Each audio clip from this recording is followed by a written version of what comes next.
दोस्तों, धरती पर अगर कोई बुरे काम करता है तो उसे यह कहा जाता है कि नरक जाओगे, और अगर कोई नरक जाकर भी बाज नहीं आता तो उसे यह कहकर धमकाया जाता है कि अबे सुधर जाओ वरना पाकिस्तान जाओगे। जय हिंद दोस्तों, मैं हूं आनंद और आप देख रहे हैं द एंटरटेनमेंट आनंद। आज का वीडियो काफी फनी होने वाला है क्योंकि आज की वीडियो में मैं रिएक्ट करने वाला हूं बउआ के ऊपर। बउआ का वीडियो शायद आप तो जानते होंगे बउआ को, तो चलिए पहले वीडियो को देखते हैं और फिर बात करते हैं वीडियो के एंड में।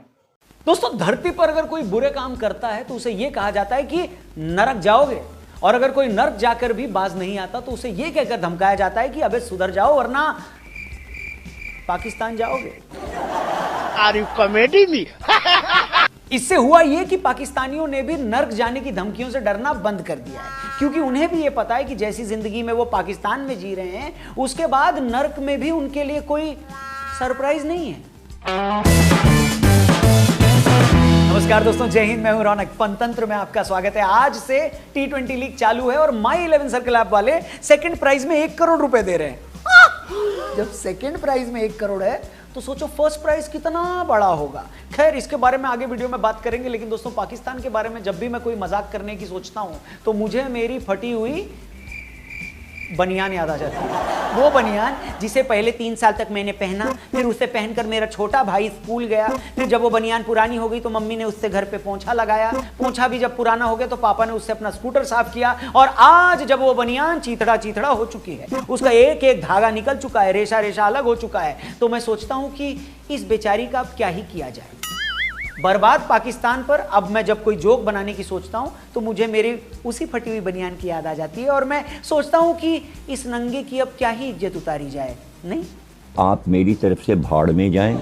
मगर बात यही खत्म नहीं होती मेरे दोस्त। सवाल यह है कि यह बनियान फटी कैसे। एक वक्त जो पाकिस्तान भारत से आगे हुआ करता था, जिसकी जीडीपी से लेकर पर कैपिटा इनकम भारत से ज्यादा हुआ करती थी, आज उसकी भारत से तुलना करना तो दूर, कोई एक सेंटेंस में दोनों देशों का अगर नाम भी ले लेना तो लोग नाम लेने वाले को बुर्ज खलीफा के एंटीना की नोक पर मुर्गा बना देते हैं। उसकी जुबान को टॉयलेट क्लीनर से साफ किया जाता है और उसको 3 बोतल हार्पिक से गरारे करवाए जाते हैं, और तो और लस्सी का बोलकर उसे फेविकॉल पिला दिया जाता है ताकि हमेशा के लिए उसकी जुबान बंद हो जाए। बहुत मुश्किल हो रही है यहाँ पे। तो आज के फनतंत्र में हम उसी कंगाल पाकिस्तान को अपने लाफ्टर और पंचेस से मालामाल कर देंगे। साथ ही ये भी बताएंगे कि एक टाइम पर भारत से आगे रहने वाला पाकिस्तान कैसे आज टीवी चैनलों के IQ से भी नीचे जा चुका है। तो अगर आपकी इजाजत हो तो शुरू करें। ये तो करो ना भाई, क्यों नहीं कर रहे? दोस्तों, यूं तो पाकिस्तान ऊपर नीचे दाएं बाएं हर तरह से बर्बाद है, मगर इस वक्त वहां जो महंगाई की हालत है उसने पूरे देश की श्रीलंका लगा रखी है। वहां चीजों के रेट बताऊं तो आपके शरीर के हर छेद से धुआं निकलने लगेगा। रमजान के इस पाक महीने में पाकिस्तान में केले 500 रुपए दर्जन मिल रहे हैं, मतलब 40 रुपए का एक केला। मतलब खुद केला इतना महंगा हो गया है कि वो अकेला ही रह गया है और उसे कोई खरीदने को तैयार नहीं। 1 किलो अंगूर 1600 रुपए किलो हो गया। मेरे जैसा आदमी तो खाते खाते 3-4 अंगूर ऐसे ही नीचे गिरा देता है। और मेरा मानना है कि अगर अंगूर इतना महंगा हो जाए ना तो उसे किलो के हिसाब से नहीं, पीस के हिसाब से बेचना चाहिए कि भैया 100 रुपए के 3 दाने अंगूर बांध दो।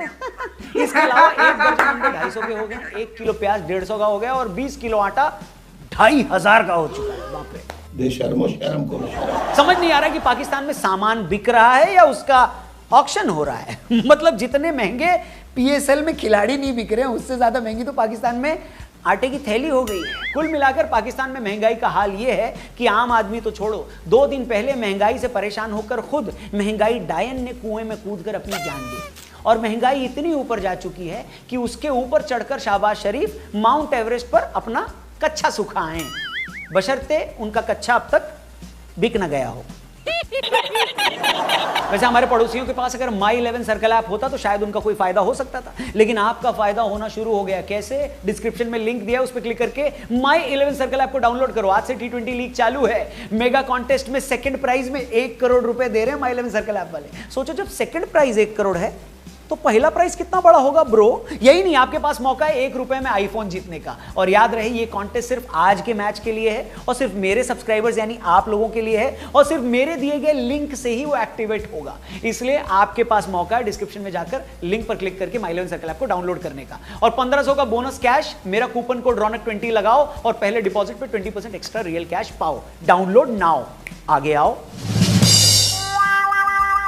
अच्छा, उधार वापस न करने को लेकर पाकिस्तान का ट्रैक रिकॉर्ड इतना खराब है कि पर्सनल लोन वाली स्वीटी ने भी शहबाज शरीफ का फोन उठाना बंद कर दिया। शहबाज शरीफ की इमेज इतनी खराब हो चुकी है कि अगर वो किसी वर्ल्ड लीडर को फोन भी करते हैं तो सामने से वो हेलो बाद में बोलता है, पहले ये कहता है कि देख भाई, पैसा तो तुझे एक नहीं मिलेगा, कोई और काम हो तो बता। और मजे की बात यह है कि शहबाज शरीफ को कोई और काम होता तो है नहीं, तो वो फोन भी काट देते हैं। हालत यह है कि पिछले साल पाकिस्तान में आई बाढ़ के बाद उसे 16 अरब डॉलर की जरूरत थी, मगर अमेरिका से लेकर चीन तक कोई भी पाकिस्तान को गधा मानने के बावजूद उसे घास डालने को तैयार नहीं हुआ। आखिरकार शहबाज शरीफ ने हाथ की नस काटने की धमकी दी तो सऊदी अरब, चीन, अमेरिका और यूरोपीय यूनियन ने कुछ करोड़ डॉलर का चंदा करके पाकिस्तान के कटोरे में डाले, तब जाकर 9 अरब डॉलर इकट्ठा हो गए। इसके बाद पहली फुर्सत में शहबाज शरीफ बिजली का बिल और दूध वाले का बिल भराए। पाकिस्तान की उधारी का हाल यह है कि आज उस पर 100 अरब डॉलर का कर्ज है, जिसमें से उसे हर साल 20 अरब डॉलर पैसे वापस करने हैं, मगर हालत यह है कि उन उधार के पैसों को वापस करने के लिए भी कोई उसे उधार देने को तैयार नहीं। अमेरिका और यूरोप में रह रहे पाकिस्तानियों ने पिछले 2-4 सालों से अपने मुल्क में पैसा भेजना भी बंद कर दिया। आज पाकिस्तान पाई का मोहताज हो गया है। हकीकत यह है कि पिछले साल हिंदुस्तान की तरफ से गलती से पाकिस्तान में एक मिसाइल चली, और कोई देश होता तो इसकी शिकायत करता, भारत से युद्ध लड़ लेता, मगर पाकिस्तान ने चूं तक नहीं की और चुपचाप उस मिसाइल का लोहा कबाड़ी वाले को बेचकर खा गया। पिछले साल अमित शाह जी ने एक जूता उठाकर पाकिस्तान में फेंका था, जिस पर शहबाज शरीफ ने कहा कि हिम्मत है तो दोबारा फेंक कर दिखाओ। शाह जी ने दूसरा भी फेंक दिया। इसके बाद शहबाज शरीफ दोनों जूते बाजार में 100 रुपए में बेचकर आधा किलो प्याज ले आए। तुम्हें कैसे पता चला? मगर यह भी सच है कि पाकिस्तान हमेशा से इतना बदहाल नहीं था। हकीकत तो यह है कि 60 के दशक तक पाकिस्तान की पर कैपिटा जीडीपी 83 डॉलर थी और भारत की 82। 1990 तक भारत और पाकिस्तान दोनों की पर कैपिटा जीडीपी 370 डॉलर थी। वहीं 2021 आते आते भारत और पाकिस्तान की जीडीपी का अंतर आईपीएल और पीएसएल की कमाई जैसा हो गया। आज भारत दुनिया की सबसे बड़ी अर्थव्यवस्था में से एक है और पाकिस्तान दुनिया की सबसे बड़ी अनर्थव्यवस्था। भारत का विदेशी भंडार 600 अरब डॉलर के आसपास है और पाकिस्तान के विदेशी भंडार में 13 रुपए और 100 ग्राम धनिया है। इनके पास इंपोर्ट करने के लिए 1 महीने का पैसा भी नहीं है। घर पर 2 मेहमान भी आ जाए ना तो खुद शहबाज शरीफ को चाय के लिए दूध लेने भारत आना पड़ता है। 1960 तक भारत का विदेशी भंडार पाकिस्तान से 2 गुना ज्यादा था, आज 200 गुना ज्यादा है। आज डॉलर के मुकाबले भारत का रुपया 82 है और 1 डॉलर के मुकाबले पाकिस्तान का रुपया 282 का। और इससे पहले कि ये सुनकर कोई पाकिस्तानी चप्पल पहनकर नीचे से आधा किलो बूंदी ले आए, उन्हें मैं ये बता दूं कि डॉलर के मुकाबले रुपया ज्यादा होना गर्व का नहीं, शर्म का, लानत का और जलालत का विषय है। अब चप्पल उतारो और दोबारा बेड पर लेटकर ये वीडियो कंटिन्यू करो। भैया मुंह निकल जाएगा हमारा ऐसा करेंगे। यह सच है कि आजादी के बाद दोनों मुल्कों ने अपना सफर एक कृषि प्रधान देश के तौर पर शुरू किया।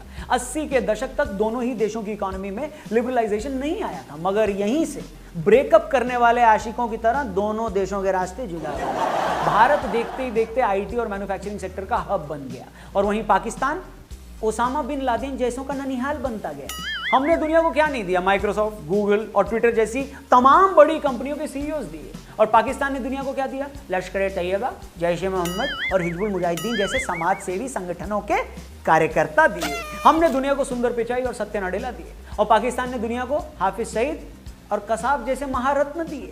इससे हुआ यह कि दुनिया की कोई भी बड़ी कंपनी पाकिस्तान जाने के लिए तैयार नहीं हुई। कोई भी मुल्क वहां क्रिकेट खेलने को तैयार नहीं हुआ। असल जिंदगी में तो छोड़ो, कोई भी इज्जतदार देश उससे फेसबुक पर भी दोस्ती करने को तैयार नहीं हुआ। देखते ही देखते उसकी इमेज उस उठाई गिरे जैसी बन गई जो पांव छूने के बहाने आपकी चप्पल चुरा लेता है, आपका ध्यान हटते ही आपका बटुआ मार लेता है, आपकी सब्जी वाली थैली में से लहसुन चुरा लेता है। वो ऐसा पड़ोसी बन गया जिसके बच्चों के साथ कोई खेलने को तैयार नहीं हुआ। हालत यह है कि भारतीय जड़ों को भूलकर खुद को अरब मुस्लिम मानने वाले पाकिस्तानियों को आज कोई अरबी सब्जी खिलाने को तैयार नहीं है। उधार देना तो दूर, सड़क पर कोई उनको साइड देने को तैयार नहीं है। और वो कश्मीर को पाकिस्तान में मिलाने का कितना भी ख्वाब क्यों ना पाल लें, सच यही है कि पाकिस्तानी जब विदेश में अपना इंट्रोडक्शन देते हैं ना तो खुद को हिंदुस्तानी बताते हैं, क्योंकि उन्हें भी पता है कि खुद को पाकिस्तानी बताने पर कैसी इज्जत मिलेगी।